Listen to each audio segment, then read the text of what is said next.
राधे राधे। जय श्री कृष्णा भक्तों, बाके बिहारी लाल की जय। भक्तों, पूरे विश्व में भगवान श्री कृष्ण बाके बिहारी जी की भक्ति बढ़ती जा रही है। वही हमें जीवन मरण के चक्र से मुक्ति दिला सकते हैं। बाल गोपाल लड्डू गोपाल को मानने वालों की संख्या बढ़ती जा रही है। बाल स्वरूप लड्डू गोपाल की सेवा भी पूरे विश्व में पूरी धूमधाम से हो रही है। लड्डू गोपाल बाल गोपाल को कोई पुत्र रूप में सेवा कर रहा है, तो कोई भाई रूप में उनकी सेवा कर रहा है, कोई सखा रूप में उनकी सेवा कर रहा है, तो कोई उन्हें अपने ठाकुर रूप में सेवा कर रहा है। जिस घर में भी बाल गोपाल की सेवा होती है वह उस घर के मुखिया होते हैं। जहाँ हमारे देश में लड्डू गोपाल के प्रति मनों में इतना प्रेम श्रद्धा है, वहीं दूसरी ओर कुछ लोग हमारे बाल गोपाल के प्रति मन में द्वेष भाव भी रखते हैं। कुछ लोग लड्डू गोपाल की सेवा को आडंबर मानते हैं, कहते हैं कि लोग दिखावा करते हैं, तो वहीं दूसरी ओर लोग पूरे भक्ति भाव से उनकी हर लीला कथा पर विश्वास करके आंखें बंद करके पूरी श्रद्धा से उन पर भक्ति भाव रखते हैं। भक्तों, हम जो भी लीला कथा आप तक पहुंचाते हैं वह हमारे साथ लड्डू गोपाल के प्रिय भक्त ही शेयर करते हैं, क्योंकि बाल गोपाल लड्डू गोपाल उन्हें अपनी लीलाओं का अनुभव कराते हैं और वह इसलिए आप लोगों तक यह घटनाएं पहुंचाते हैं ताकि बाल गोपाल पर आपका विश्वास और भी अधिक बढ़ता रहे। आज की यह लीला कथा हमारे साथ शेयर की है गुड़गांव हरियाणा में रहने वाली सीमा शर्मा ने। सीमा जी कहती है कि मैं शादी से पहले अपने घर भी बाल गोपाल की सेवा करती थी और यह मेरा सौभाग्य ही था कि शादी के बाद जब मैं ससुराल आई तो वहाँ भी मेरी सासू माँ पहले से ही बाल गोपाल की सेवा करती थी। तो मुझे यह देखकर बड़ी खुशी हुई कि जिस घर में मेरी शादी हुई है वहाँ भी मेरे नन्हे से प्यारे से बाल गोपाल पहले से ही विराजमान है। मेरी शादी के बाद अब हम दोनों सास बहू मिलकर लड्डू गोपाल की सेवा करने लगी। कभी मम्मी बिजी होती तो मैं बाल गोपाल की सेवा कर लेती थी और जब मैं बिजी होती थी तो मेरी मम्मी यानी मेरी सासू माँ बाल गोपाल की सेवा कर लेती थी। ऐसे ही सब कुछ अच्छा चल रहा था। बाल गोपाल की कृपा से हमारे घर में किसी चीज़ की कोई कमी नहीं थी। मेरी शादी को 6 महीने हो गए थे। एक दिन मेरी सासू माँ ने मुझसे कहा, सीमा अब तो तुम एक छोटे से बाल गोपाल का मुख हमें दिखा दो, क्योंकि पता नहीं मेरा कितना समय बाकी है, उससे पहले मैं अपने पोते का मुख देखना चाहती हूँ। तभी मैं कहती हूँ, मम्मी जी आप ऐसा क्यों बोल रही हो, अभी तो आपको बहुत सारी जिम्मेदारियाँ निभानी है। वह हंसने लगती है। शायद वह मुझे इशारा करना चाह रही थी कि तुम अब एक बच्चे के बारे में सोचना शुरू कर दो। तभी एकदम से उन्हें याद आता है कि तुम शादी के बाद वृंदावन बाके बिहारी जी के दर्शन के लिए नहीं गए हो। सीमा जी कहते हैं, मेरी सासू माँ अक्सर बाके बिहारी जी के दर्शन करने वृंदावन जाती थी, लेकिन अब वह थोड़ी बीमार होने लगी थी और उनकी एज भी काफ़ी हो चुकी थी, इसलिए वह वृंदावन नहीं जा पाती थी। वह मुझसे कहती है, तुम और विमल, मेरे पति का नाम विमल है, दोनों वृंदावन जाकर बाके बिहारी जी के दर्शन करके आओ। वह कहती है, आज ही मैं विमल से बोलती हूँ कि वह तुम्हें दर्शन करा कर ले आए।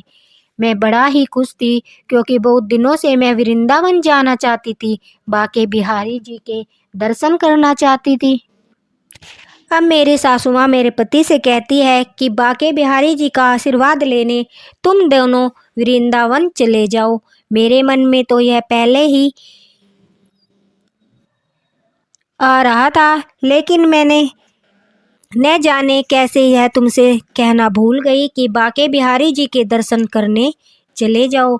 विमल भी ऑफिस से छुट्टी लेते हैं और हम दोनों वृंदावन जाने की तैयारी कर रहे थे। तभी मेरी सासू माँ अचानक से आकर कहती है, बहू काफ़ी दिन हो गए, लड्डू गोपाल भी वृंदावन नहीं गए हैं, इन्हें भी तुम साथ लेकर जाना। पहले मैं इन्हें दर्शन कराने ले जाती थी, लेकिन काफ़ी समय हो चुका है, मेरी तबीयत भी ठीक नहीं है, तो मैं इन्हें ले जा नहीं पाई। अब यह मेरे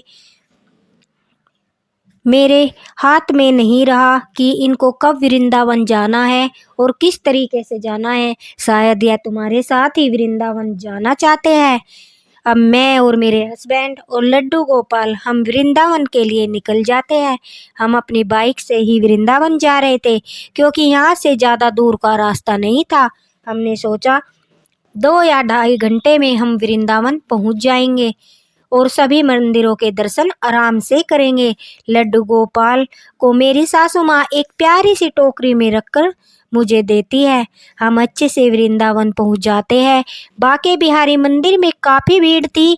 जैसे तैसे करके हम दर्शन करते हैं और लड्डू गोपाल को भी दर्शन कराते हैं। उन्हें अच्छे से दर्शन कराकर मैं उन्हें वापस टोकरी में बैठा लेती हूँ। बांके बिहारी मंदिर के दर्शन के बाद हम निधिवन जाते हैं। वहाँ हम अच्छे से पूरा निधिवन घूमते हैं और बाल गोपाल को भी टोकरी से निकालकर पूरा निधिवन का दृश्य दिखाते हैं। पूरे निधिवन में घुमाने के बाद जब हम एक जगह पर बैठे थे, वहीं पर पास में बाल गोपाल लड्डू गोपाल की टोकरी रखी थी। उसी में हमारे बाल गोपाल वृंदावन में निधिवन का आनंद ले रहे थे।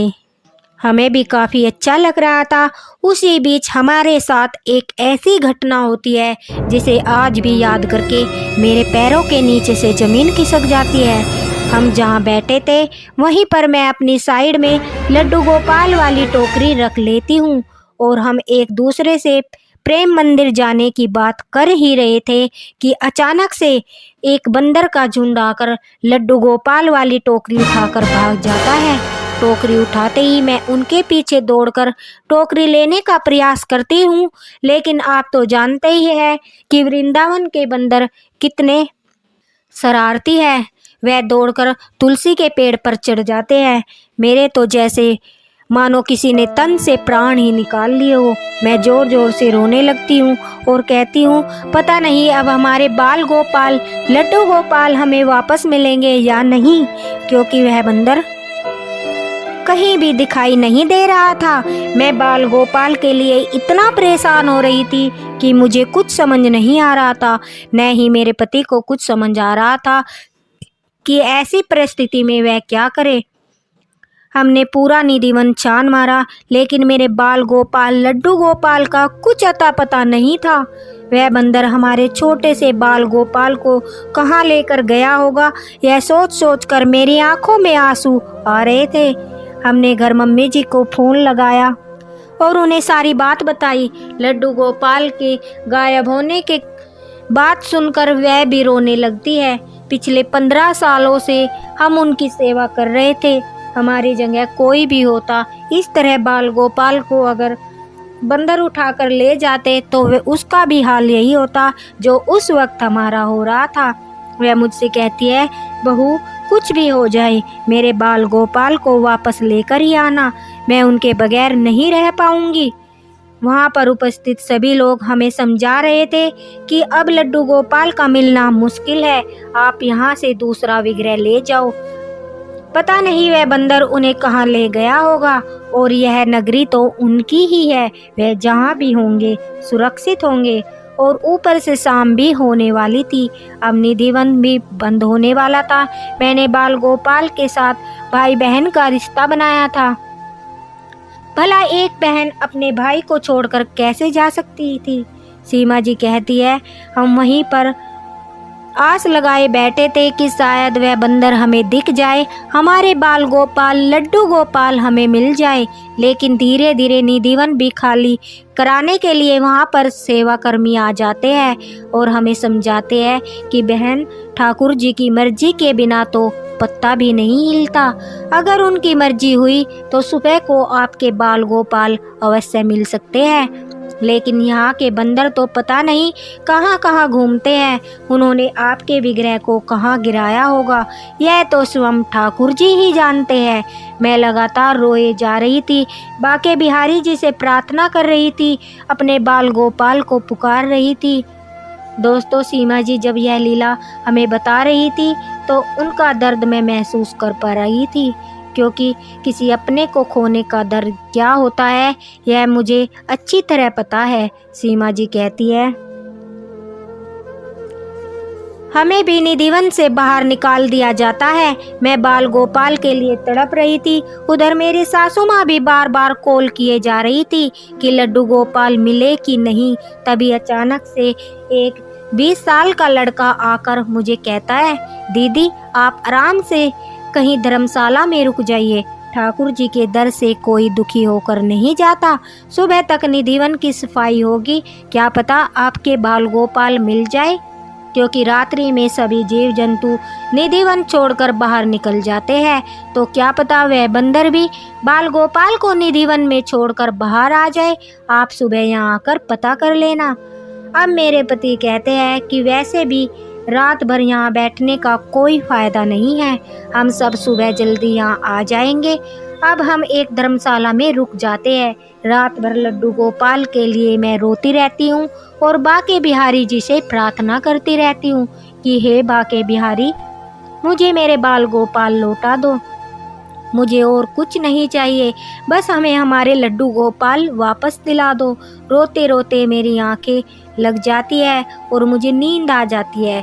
तभी अचानक से मुझे एक सपना दिखाई देता है। अब जो सपना मैं आप सब लोगों को बताने जा रही हूँ, उसे सुनकर आपको भी पता नहीं विश्वास होगा कि नहीं, लेकिन मेरे साथ सचमुच ऐसा हुआ। एक छोटा सा लड़का हाथ में बांसुरी लिए मोर मुकुट पहने निधिवन में घूम रहा था और मैं उसे दूर से ही देख रही थी, लेकिन उसके पास नहीं जा पा रही थी। वह मुझे कह रहा था, मैया तू परेशान न हो, मुझे आज यहीं खेलना है, तू मुझे छोड़कर नहीं जाती, इसलिए खुद ही मैं निधिवन में खेलने के लिए रुक गया। मैं कल तुम्हारे साथ ही चलूंगा, तुम परेशान मत हो। एकदम से घबराकर मेरी आंखें खुल जाती है और मैं अपने पति को यह सपना बताती हूँ। वह मुझे कहते हैं कि तुम चिंता मत करो, अब मुझे पूरा विश्वास है कि बाल गोपाल लड्डू गोपाल हमें अवश्य मिल जाएंगे। बाके बिहारी के दर से कोई खाली हाथ नहीं जाता।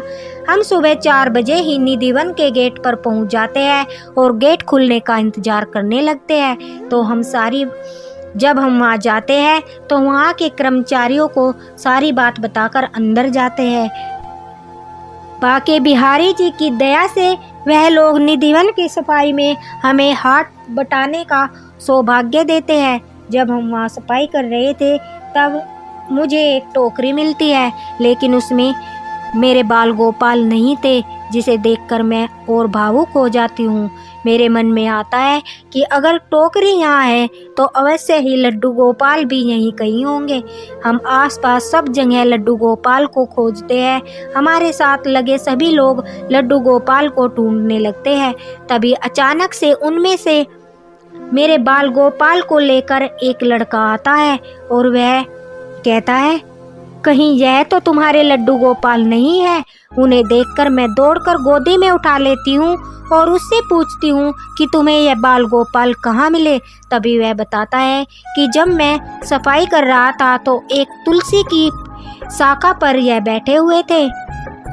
वहाँ पर सभी मौजूद लोग बाके बिहारी जी की जय जयकार लगाने लगते हैं। मुझे तो विश्वास ही नहीं हो रहा था कि हमारे बाल गोपाल मिल गए हैं। तभी वहाँ के गोस्वामी जी कहते हैं कि यह सब लीला ठाकुर जी की है, यह सब लीला लड्डू गोपाल की ही है। उन्हें रात को रासलीला देखनी थी, निधिवन में अपनी रात बितानी थी और आपको निधिवन में सेवा का मौका देना था। यह सब लीला लड्डू गोपाल ने ही रची है, बाके बिहारी जी ने ही रची है। साथ ही इन्होंने यहाँ रात भर खूब मजे किए, अद्भुत लीला देखी, पहली बार लड्डू गोपाल की लीला का आनंद लिया। सीमा जी कहती है, मैं तो यह सुनकर धन्य हो गई।